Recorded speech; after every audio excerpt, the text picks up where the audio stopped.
বাড়ির সামনে motorbike park করা নিয়ে বচসা। তার জেরে যুবককে খুনের অভিযোগ উঠল এক কেন্দ্রীয় সরকারি অফিসারের বিরুদ্ধে। উত্তর 24 পরগনার ইছাপুরের বাসিন্দা দিলীপ দাস। স্থানীয় সূত্রে দাবি, বৃহস্পতিবার সকালে ইছাপুরের কণ্ঠাধার এলাকায় সৌভিক রায় নামে এক ব্যক্তির বাড়ির সামনে মোটর বাইক রাখেন দিলীপ দাস ও তাঁর বন্ধুরা।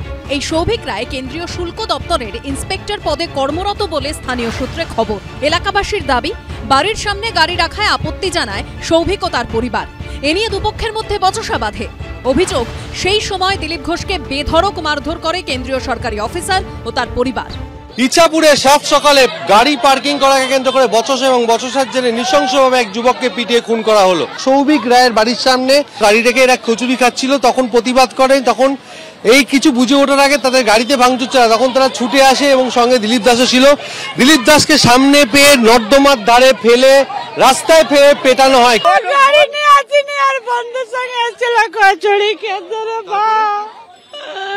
তারপরে আমি শুনলাম যে কি মেরে দিয়েছে। যে থানায় গ্যাস সিলিন্ডার আছে না, আমাদের সামনে নিয়ে আসুক, শাস্তি যাই। আশঙ্কাজনক অবস্থায় যুবককে ব্যারাকপুরের বিএন বসু মহকুমা হাসপাতালে নিয়ে গেলে মৃত ঘোষণা করেন চিকিৎসকরা। আমি খেয়ে আমি সরিয়ে দিচ্ছি, কারণ বলার পর সঙ্গে সঙ্গে আসলো একটা ইট নিয়ে ব্যাকলাইটটা আমার ভেঙে দিল।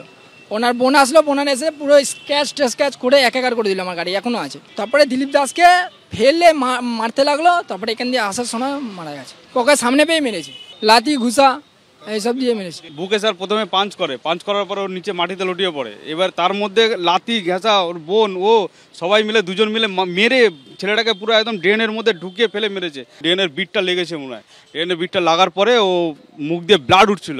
তিনজন ছিল, বাবাটা দাঁড়িয়ে ছিলেন। স্থানীয়দের অভিযোগ, বাড়ির সামনে গাড়ি পার্ক করা নিয়ে প্রায় এলাকাবাসীর সঙ্গে বচসায় জড়ান অভিযুক্ত সৌভিক রায় ও তাঁর পরিবার। কচুরি প্রতিদিনই খেতে আসে, আজকেও ও খেতে এসেছিল। ওনারা এইভাবে মেরেছে, দুজন মেরেছে, উনার ভাইও মেরেছে, উনার বোনও মেরেছে। মেরে ড্রেনে ওনাকে ফেলে দিয়েছে। এই ড্রেনে ও ছেলেটা হচ্ছে কালকে রাত্রিবেলা একজনের গাড়ি ভেঙেছে। এখানে যদি রাস্তার কোনো গাড়ি যায় ওর বিপদ। রাস্তায় যদি কেউ হরেন মারে ওর অসুবিধা। ও সরকারি চাকরি করে, কচুরি খাচ্ছিল, তো ওকে বেরিয়ে কোনো কথা না আগে গাড়ির মধ্যে মারে, মেরে স্ক্র্যাচ করে দেয়, গাড়িটা ভেঙে দেয়। তারপর ও যখন বলতে আসে যে আমার গাড়িটা তুমি এরকম করলে কেন, ও বলার আগে ঘুষি চালিয়ে দিয়ে মেরেছে। ঘটনায় কেন্দ্রীয় সরকারি অফিসার অভিযুক্ত সৌভিক রায় ও তাঁর বোন পায়েল রায়কে গ্রেপ্তার করেছে নোয়াপাড়া থানা। সমীরণ পালের রিপোর্ট, এবিপি আনন্দ, উত্তর 24 পরগনা। যে কারা কারা এরকম অর্থশালী লোক আছে তাদের কাছে কিন্তু পার্টির সিরিজে যাবে আগামী ভোটের জন্য। ভোটের আগে কিভাবে টাকা তুলতে হবে, কাদের থেকে তুলতে হবে, পার্টি জিতলে কাদের দেখভালের দায়িত্ব নেবে, বিধানসভা ভোটের আগে থেকেই পুঙ্খানুপুঙ্খভাবে সব বলে দিলেন কোচবিহারের তুফানগঞ্জের তৃণমূল নেতা, যিনি একাধারে তৃণমূলের ব্লক সভাপতি আবার জেলা পরিষদের সদস্য। ভোটের আগে টাকা তোলার ফর্মুলা বলে দিলেন তিনি। যদি ভোটে খরচা হয় এই অঞ্চলে এমনি হাওয়া উঠবে, কি উঠবে কিনা, এটার জন্য যারা আছেন তাদের আমি কিন্তু এগুলো খোঁজ করে বাইর করবো যে কারা কারা এরকম অর্থশালী লোক আছে তাদের কাছে কিন্তু পার্টির সিরিজে যাবে আগামী ভোটের জন্য।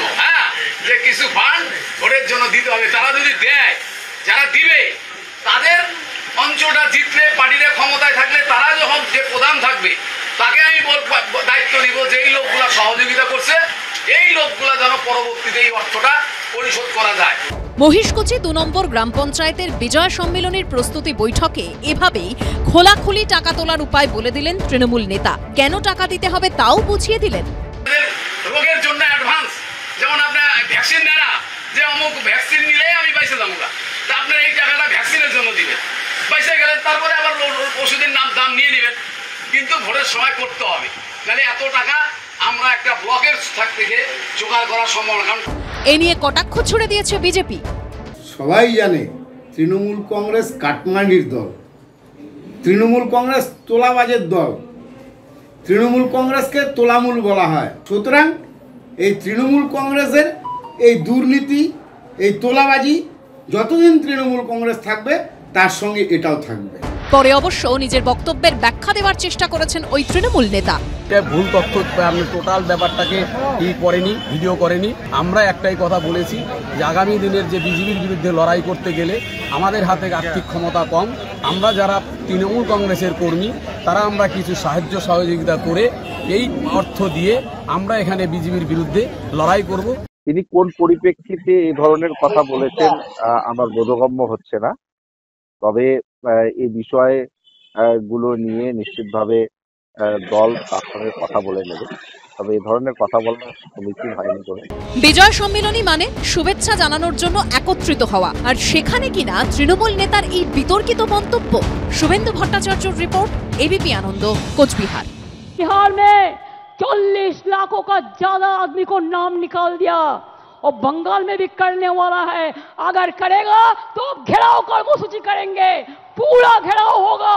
एसआईआर सेमीफाइनाले পিসি এবং ভাইপো ভোট আড্ডা ওই জন্য কাঁদছে, চিৎকার করছে, এসআইআর করতে দেব না, দম থাকলে আটকে দেখান।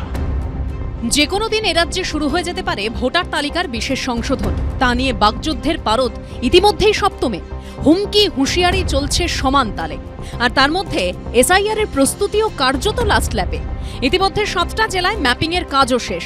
2002 সালের সঙ্গে 2025 সালের ভোটার তালিকা মিলিয়ে দেখাই হলো ম্যাপিং। এসআইআর শুরুর আগে এই ম্যাপিং প্রক্রিয়াতেই সবথেকে বেশি গুরুত্ব দিচ্ছে নির্বাচন কমিশন। নির্বাচন কমিশন সূত্রে খবর, আলিপুরদুয়ারে 53%, কালিম্পংয়ে 65%, মালদায় 54%, কলকাতা উত্তরে 55%, পশ্চিম মেদিনীপুরে 62%, ঝাড়গ্রামে 51% এবং পুরুলিয়ায় 61% নাম মিলেছে। অর্থাৎ এই নামগুলো 2002 সালের ভোটার তালিকাতেও ছিল।